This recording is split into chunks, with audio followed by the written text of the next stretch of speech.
better in terms of reading, okay, but the calculations still screw some of you up, okay? So let's read clearly what is going on, okay? Now, Fa2 is a mixture of metal M and magnesium oxide. You don't know what is M, you're supposed to deduce later on. They tell you that when Fa2 is added to acid, an excess acid, both M and magnesium oxide react with with sulfuric acid in an exothermic reaction. Okay, so since it's exothermic, I expect heat to be released, right? Hey, can I get your attention? Okay, I know you're tired, but please listen to me. The heat released Q will be a combination of M and magnesium oxide reaction with sulfuric acid. Correct? Because they tell you it's a mixture, and they tell you both of them will react. So they are both going to contribute to the total heat that is released. Are you following me? Okay, you will need this relationship for later on. Okay, let us continue. Now, this is a standard calorimetric experiment. You will stir, measure the temperature change. Okay, so let's read this part here as well. Okay, now, you will at exactly 3 minutes, okay, open the lid and transfer all the Fa2, replace the lid and stir, and at this point, you should not read T. Okay, when do you read again? You continue to stir and read it at 3.5, and then you read again at 4 and at every minute until it's 9. Okay, so on all these highlighted part kind of tell me, should I have a reading at T equal to 3? No, but I still have, many of you. I shouldn't have this. What I should have is T equal to 3.5, T equal to 4, and every other minute. Okay, so there are a small handful among you that gave me T equal to 3 and readings that are more than necessary. So I think one of you gave me a 0.5, reading at every 0.5. That is really hectic, okay? Meaning you're always watching. Okay? So make sure you read again. Now, at this part, you should see a few annotations. H for headers. Headers meaning all this. This one also. Okay. DP, I checked. This one is really good this time round. Okay. T meaning I should not see this. Okay. If I see this, your T will be 0. And finally, M for this mass, that should be about 0.9 grams.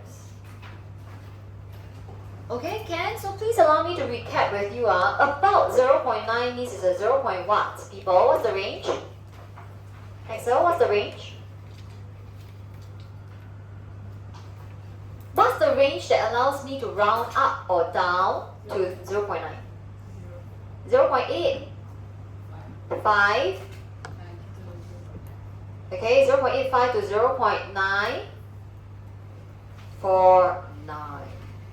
Correct. Once it's a 95, you will round up. It's a 3dP, so 0.85 to 0.949.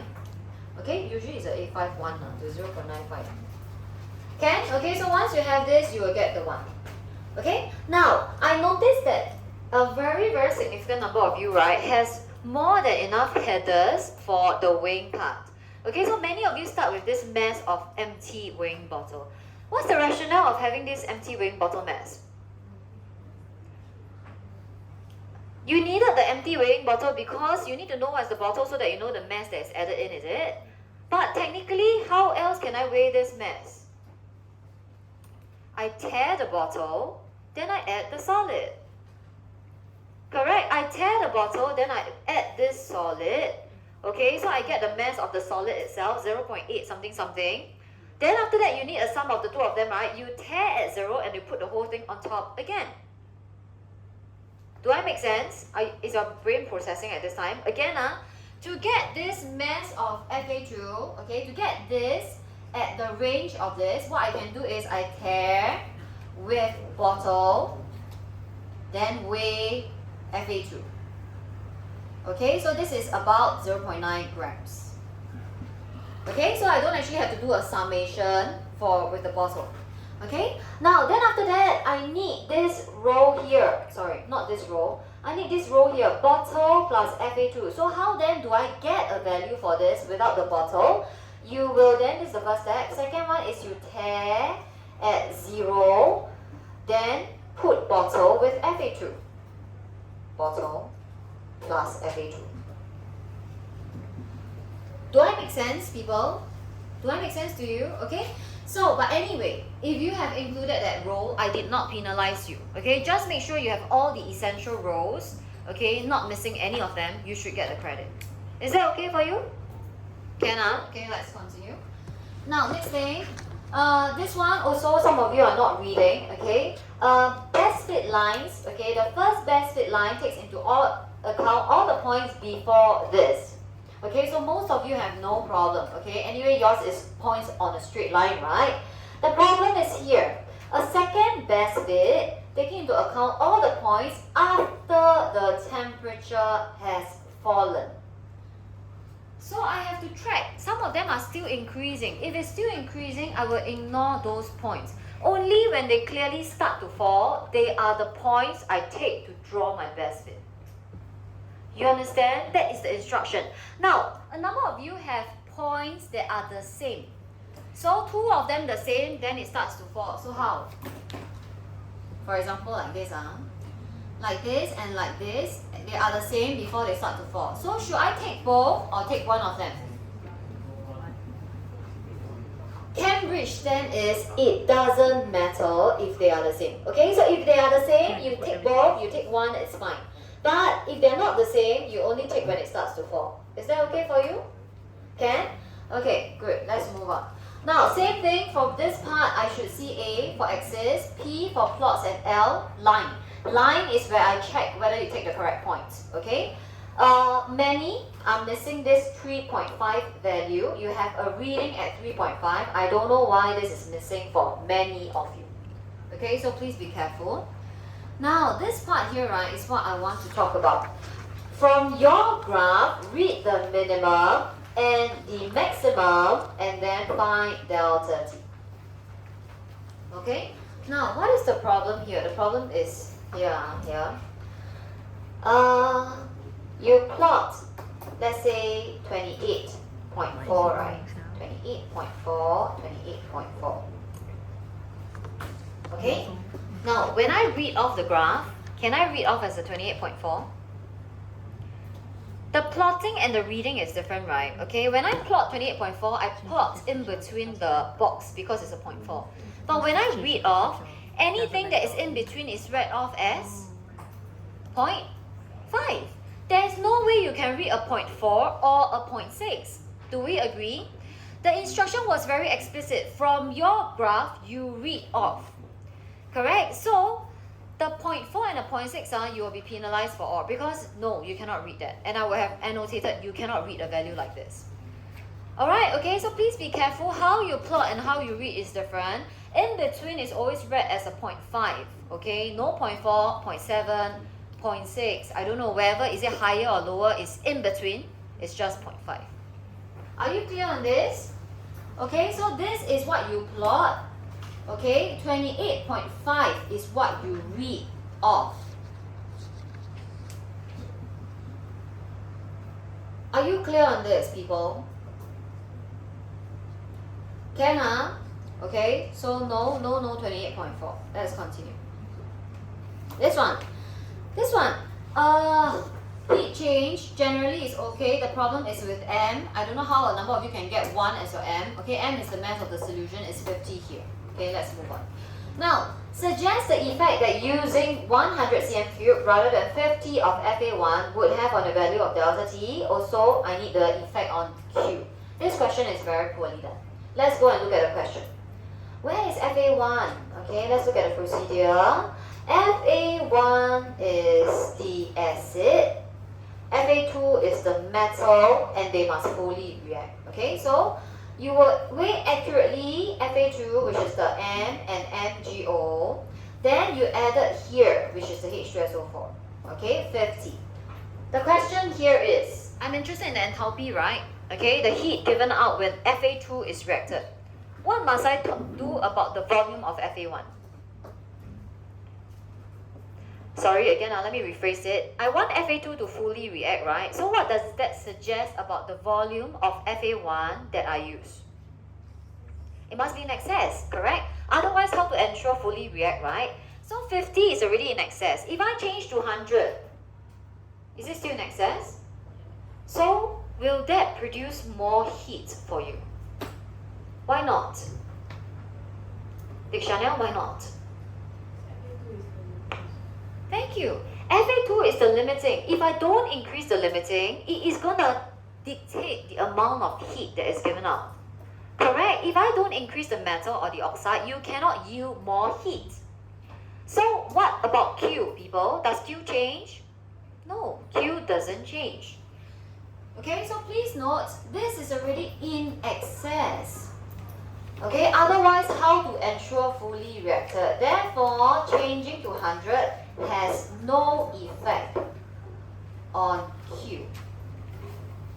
Okay, so now Q is equal to mc delta T. This thing stays the same. Okay, what has changed, people? When I increase from 50 to 100, which component has changed? Mass, right? What happened to mass? Times 2. Increase can be a little bit more specific, right? Specifically times 2. Okay, so this thing times 2. Okay, if m times 2, Q must stay the same. Specifically, what happened to delta T? Here, halved. It's not even a decrease. You can quantify it by saying it halved. This thing divided by 2 or halved.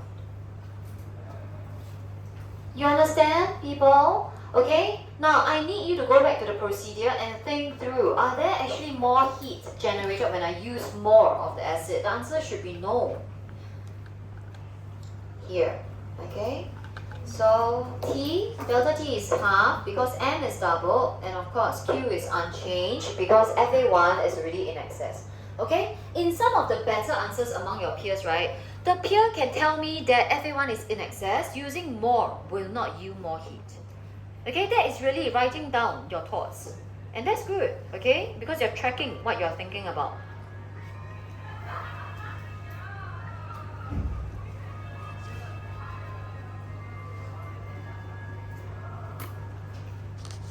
You know, usually when I mark your work, right, I don't look at the name of the student. I just mark. Until the student answers stand out in a good and a bad way, then I'll flip in front and see who is this child. Good ways, oh good, this kid has written about the time, about it being in excess. Bad one is really like don't know writing what, then flip in front and see, oh okay, which child is that?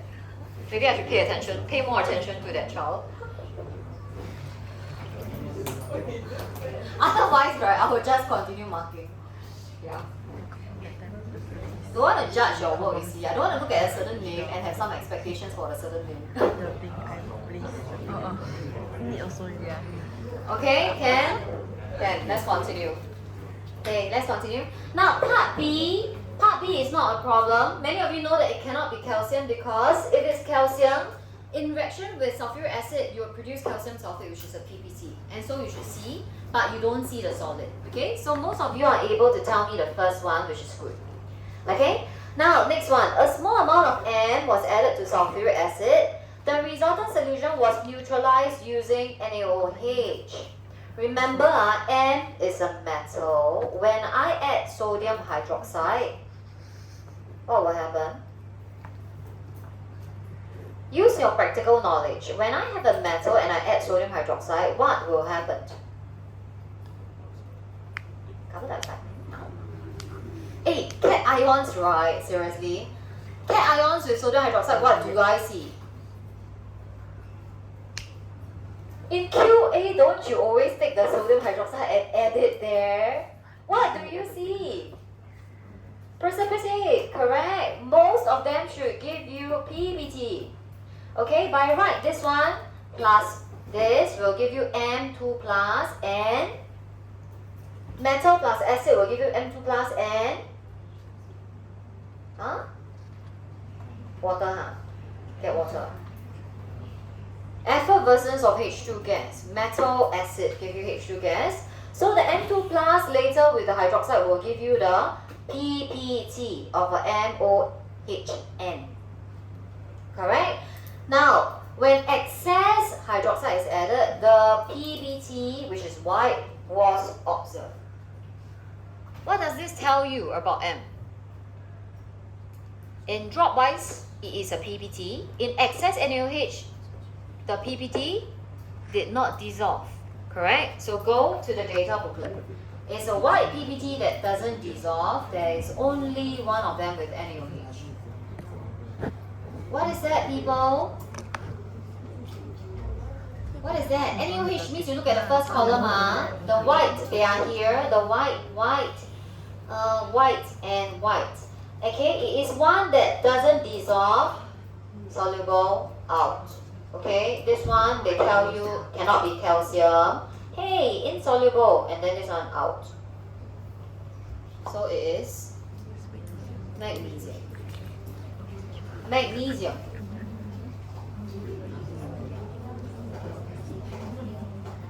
This is very poorly done. I think I'm a little surprised.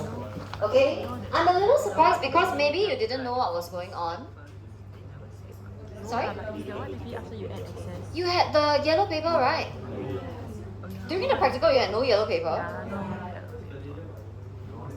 Oh, no wonder. I was wondering how come both classes cannot tell me the correct thing, you know. I'm like, huh? Okay, this makes sense, but wait.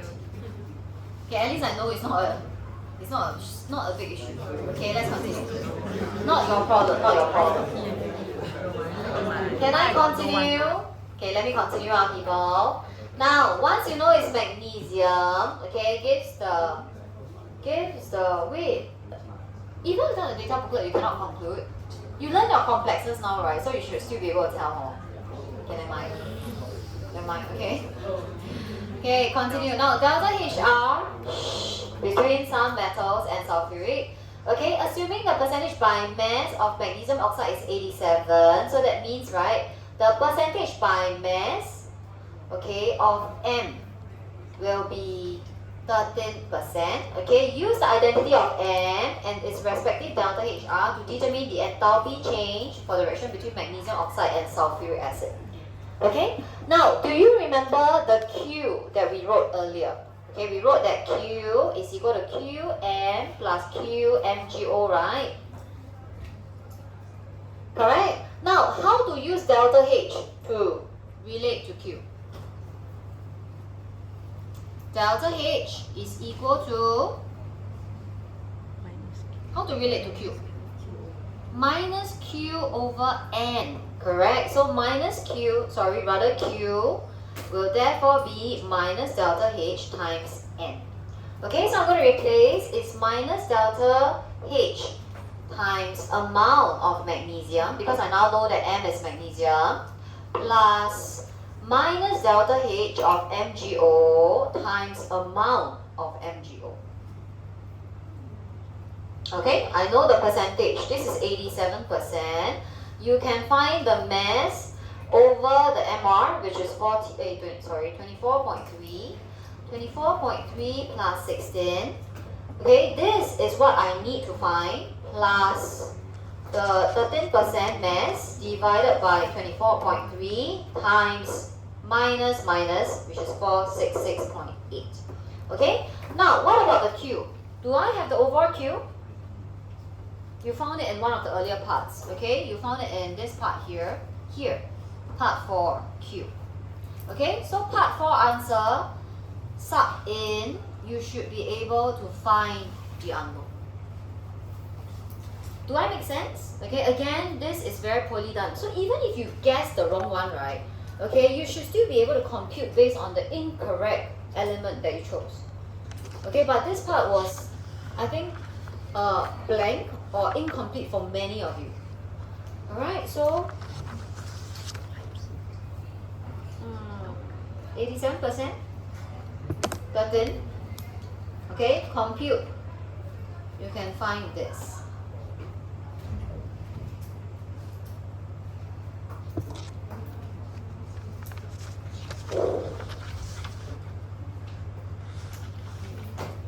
Okay, write it down now, people. Write it down. Do your corrections. Okay, I need you to see the above. Q is actually equal to that minus delta H times N. Okay, I know the delta H. I can find the amount by taking mass over AR or MR. Okay, I should be left with only one unknown, which is the enthalpy change of magnesium oxide with sulfuric acid.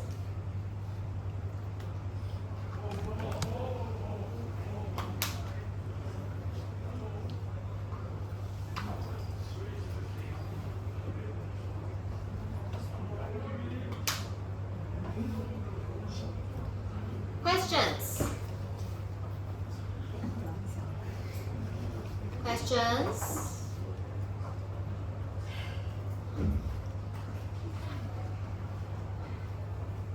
Questions?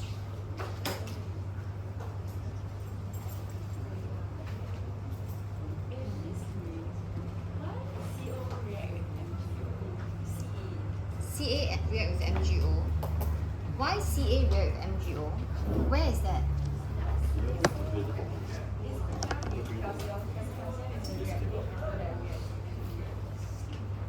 Oh, okay. So the displacement. No, CA is no, CA is a more powerful reducing agent, right? Because itself is more readily oxidized. The valence electron is further away. So it can reduce the Mg into the Mg2 plus into the Mg, then it will take the place to form calcium oxide. To form calcium oxide. Displacement.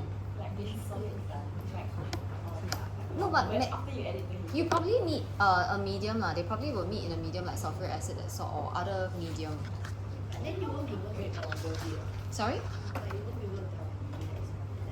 If I put it in sulfuric acid, it will be a competing reaction now. You could see the PPT, and then you could also see that the calcium will dissolve to either form the PPT with sulfate or to displace the magnesium to form calcium oxide. Do I make sense? No. Okay. Do I make sense? You either form the white PPT as calcium oxide or you form it as calcium sulfate, because they will compete. Calcium oxide then react with H2SO4, which later will still give you calcium sulfate. Right? So the end point is calcium sulfate. Yeah. The idea is you will see a white PPT. Okay? More questions? Okay, then shall we take a break? Okay, we'll put this away.